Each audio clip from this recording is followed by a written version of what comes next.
现在呢，我们来蹬一脚试一下。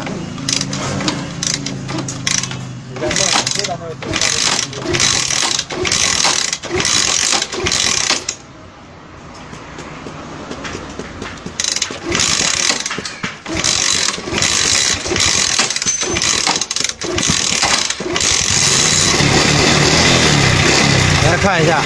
这个摩托车呢，发动机呢还是启动呢还是正常的，但是就是一个情况，这个摩托车烧机油烧的特别厉害，大家看到吗？冒白烟冒的特别厉害。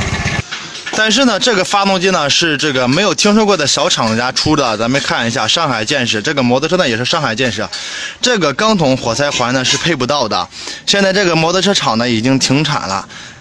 而且这个钢呢是用的120的钢，这个绿钢呢特别难配。咱们这个车主呢就有考虑再三的话呢，就更换了这个发动机。今天呢通过这个视频呢，就是想给大家说一下，以后在买摩托车的时候呢，一定要注意不要买这一种小品牌、小厂家，随时这个都能有停产这种情况，造成摩托车直接配件呢都配不到，直接只能更换发动机了。好。